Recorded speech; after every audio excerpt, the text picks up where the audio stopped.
Ciao a tutti e bentornati sul mio canale, oppure benvenuti se questo è il primo video che guardate qui sul mio canale. Allora, oggi vorrei parlare con voi di 6 verbi che sono molto usati nella conversazione di tutti i giorni e di quali verbi ausiliari dobbiamo usare con questi verbi quando li usiamo ai tempi composti, come per esempio al passato prossimo. Ma prima di iniziare vi ricordo che ci sono i sottotitoli, quindi se ne avete bisogno, attivateli. Quando si studiano i tempi composti, il primo tempo composto che si studia in italiano è il passato prossimo. Si chiama tempo composto perché è formato da due parole, un verbo ausiliare e un participio passato. Quindi, quando noi usiamo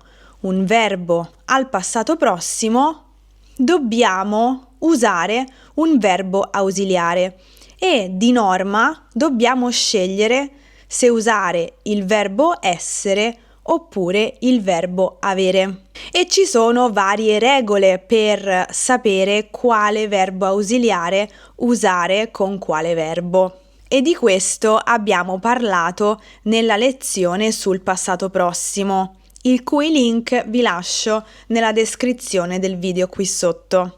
Ci sono però dei verbi che funzionano con entrambi gli ausiliari. Quello che intendo è che con alcuni verbi possiamo usare sia l'ausiliare essere sia l'ausiliare avere quando li usiamo ai tempi composti.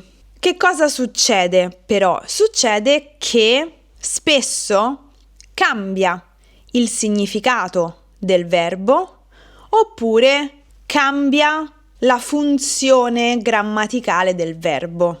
E c'è anche un caso in cui non succede assolutamente nulla. Quindi oggi vedremo insieme 6 verbi che vi daranno un po' un'idea delle varie casistiche che esistono per quanto riguarda l'uso degli ausiliari con alcuni verbi al passato prossimo e anche a tutti gli altri tempi composti. I verbi che vediamo insieme oggi sono correre, passare, salire, scendere, cambiare, vivere.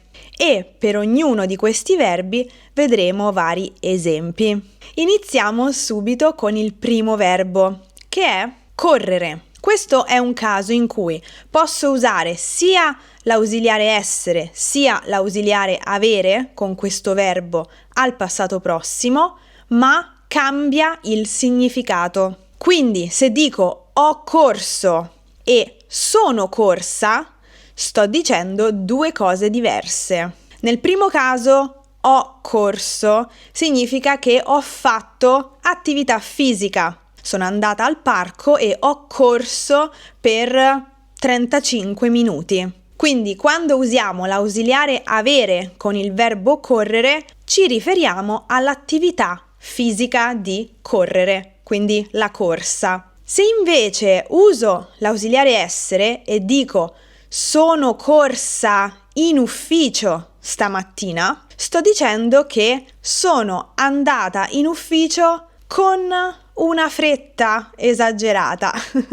Quindi sono letteralmente corsa in ufficio perché ero in ritardo, oppure perché c'era una cosa urgentissima da fare. Quindi se uso il verbo essere come ausiliare, non sto parlando dell'attività fisica di correre, per allenamento, per esercizio fisico. Va bene? Quindi questo era il primo verbo. Nel caso del verbo correre, la scelta dell'ausiliare cambia il significato e l'intenzione comunicativa. Il secondo verbo è passare. Vediamo un esempio.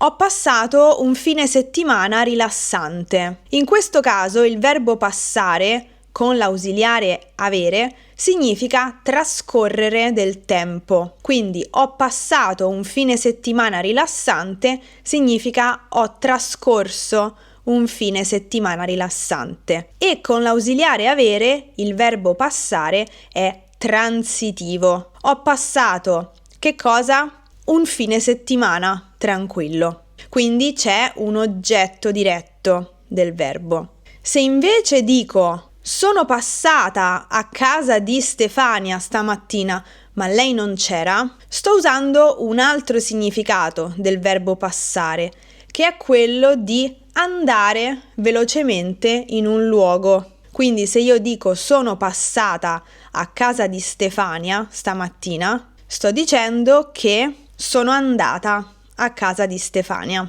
Brevemente, non sono andata lì per rimanere, ma sono andata lì per vedere se Stefania era in casa. In questo caso uso l'ausiliare essere e quindi il verbo passare diventa intransitivo. Questo significa che nella frase non c'è un oggetto diretto, ma c'è, in questo caso, un complemento di luogo. Sono passata a casa di Stefania. Il complemento di luogo è un complemento indiretto, perché c'è una preposizione tra il verbo e l'oggetto. Vediamo adesso due verbi molto simpatici, che sono il verbo salire e il verbo scendere. Possiamo usare entrambi gli ausiliari con questi due verbi. Posso dire ho salito le scale e posso anche dire sono salita al quarto piano. In questo caso non cambia il significato del verbo salire perché c'è comunque una salita verso l'alto, quindi il significato rimane lo stesso. Ciò che cambia è la struttura della frase e la transitività del verbo, perché nel primo caso ho salito le scale con l'ausiliare avere, nella frase c'è un oggetto diretto. Ho salito che cosa? Le scale. Nel secondo caso invece, quello in cui usiamo l'ausiliare essere, sono salita al quarto piano, il verbo salire diventa intransitivo, che vuol dire che non c'è un oggetto diretto, ma c'è un oggetto indiretto e quindi il verbo salire è intransitivo. Quindi fin qui abbiamo capito che comunque usare l'ausiliare avere rende il verbo transitivo con un oggetto diretto, mentre usare l'ausiliare essere rende il verbo intransitivo, quindi con un oggetto indiretto oppure senza oggetto. Spero che stiate anche notando che ogni volta che noi usiamo l'ausiliare essere, dobbiamo poi fare l'accordo del participio passato con il soggetto. Infatti in tutti gli esempi io sto usando il femminile singolare perché sto facendo gli esempi relativi a me. Quindi ho detto sono corsa, sono passata, sono salita. La stessa cosa vale per il verbo scendere. Posso dire ho sceso le scale oppure sono scesa al piano terra. Valgono le stesse cose che abbiamo detto per il verbo salire. Vediamo ora il verbo cambiare. Posso dire ho cambiato e posso anche dire sono cambiata. Se dico ho cambiato, ho bisogno di un oggetto diretto dopo il verbo. Quindi ho cambiato la lampadina. Ho cambiato che cosa? La lampadina. Quindi l'azione del verbo si riversa su qualcosa, su un oggetto, in questo caso una lampadina. Se invece dico sono cambiata, io sono cambiata, sto parlando di un cambiamento mio, interiore, quindi sono cambiata come persona. In questo caso non c'è un oggetto nella frase.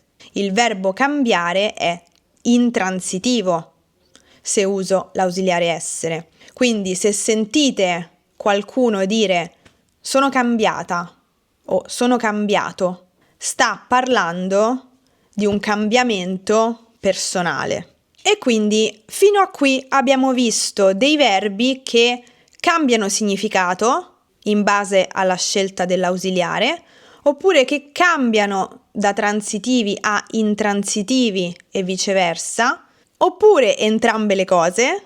E adesso vediamo l'ultimo verbo di oggi, che in realtà non cambia.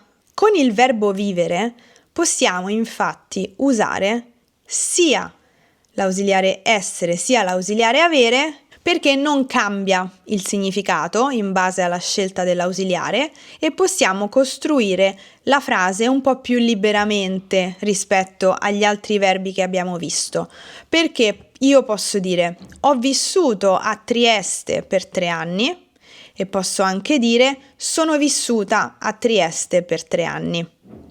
Quindi vedete che in questo caso non c'è alcuna differenza né di significato né di struttura della frase, ho solamente cambiato l'ausiliare. E poi ovviamente nel caso dell'ausiliare essere ho fatto l'accordo con chi parla. Quindi il verbo vivere è un verbo particolare in questo senso.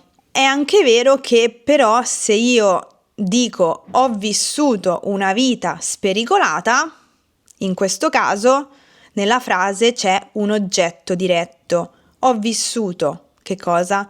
Una vita spericolata.